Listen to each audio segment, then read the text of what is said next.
So ayan po, nagbabalik ang kasosyo sa negosyo. Ngayon naman po ay gagawa naman po tayo ng experiment uli.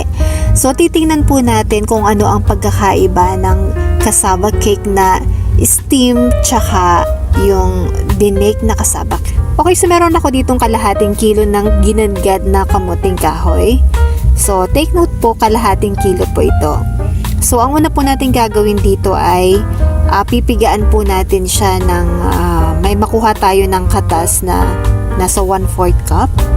So hindi po natin ito pipigaan na totally kasi syempre mawawala naman yung natural na lasa ng kamuting kahoy.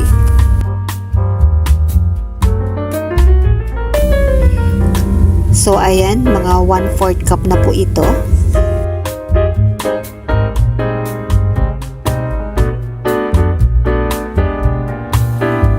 And then next step po na gagawin natin ay susukatin po natin ito using cup. So kasi yung iba po nagtatanong kung yung kalahating kilo bang ginadgad na kamuting kahoy ay ilang cup ang katumbas. So ito po ay tatakalin po natin mga kasosyo kung ang kalahating kilo ba ay ilang cup.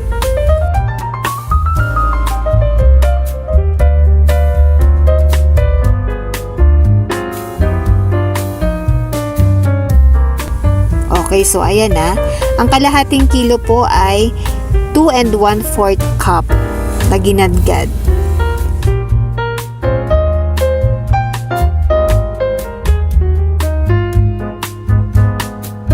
And then lalagyan po natin ito ng kalahating lata ng 370 ml ng evaporated milk.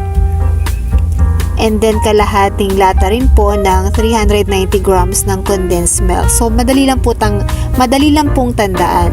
Kalahati, kalahating kilo, kalahating lata ng evap, kalahating lata ng condensed.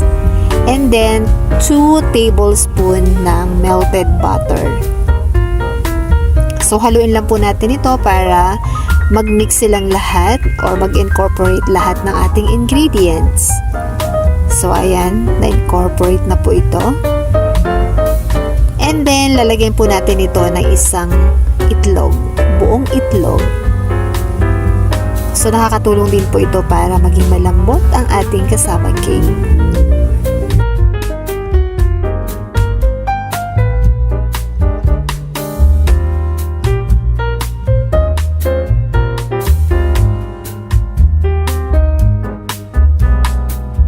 Okay, so isasalin ko po ito sa small size na llanera. Ito po yung ginagamit ko sa leche flan. So lalagyan ko po ito ng tagi-isang cup ng ating mixture.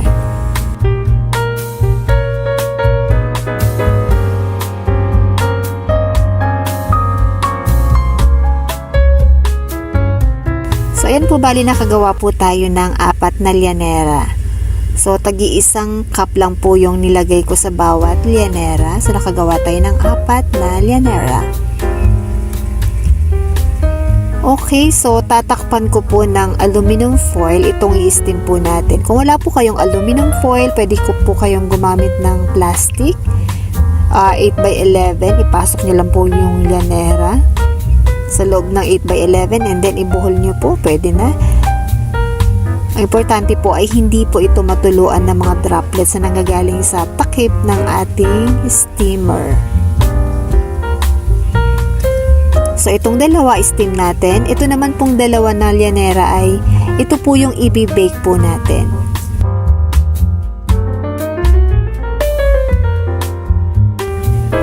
So steam po natin ito ng mga 15 to 20 minutes.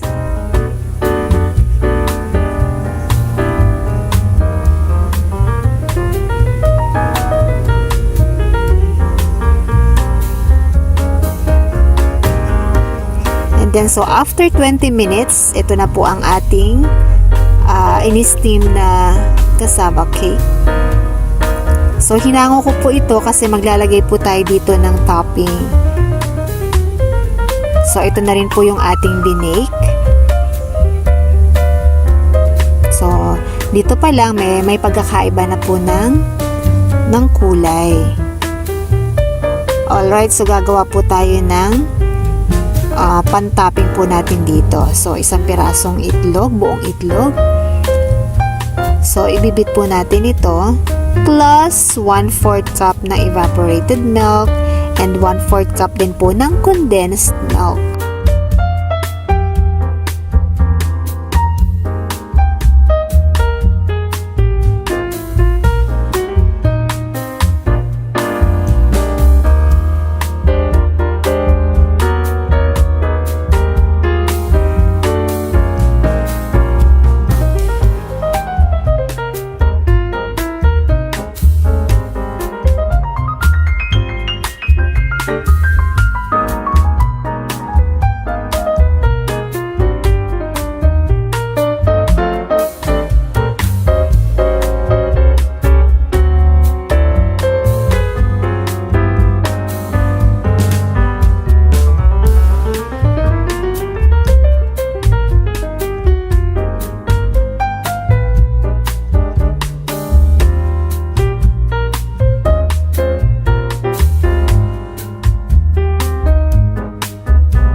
And then, mag-grate po tayo ng cheese. Optional lang po mga kasosyo kung gusto nyo lagyan ng cheese sa ibabaw. Pwede namang hindi. Ito kasi, kung may cheese po, medyo maalat-alat po yung cassava cake natin.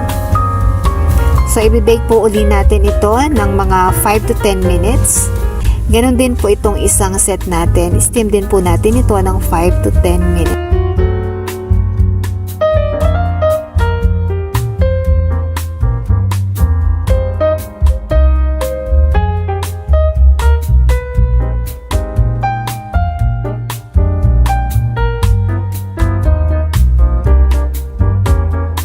After 10 minutes, ito na po ang ating in-steam.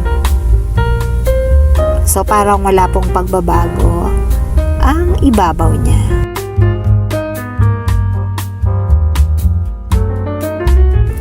At ito naman po ang ating binake. So, syempre, kitang-kita nyo naman po ang malaking pagkakaiba. So, ayan. Kita nyo po ang pagkakaiba. So, titikman po natin kung ano ang pagkakaiba. Meron nga ba?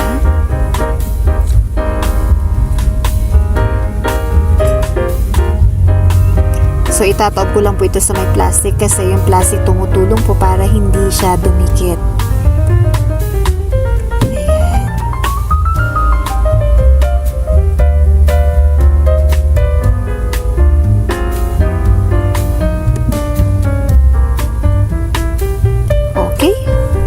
So, taste test na po tayo.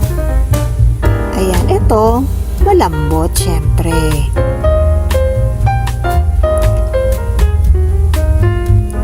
At masarap siya.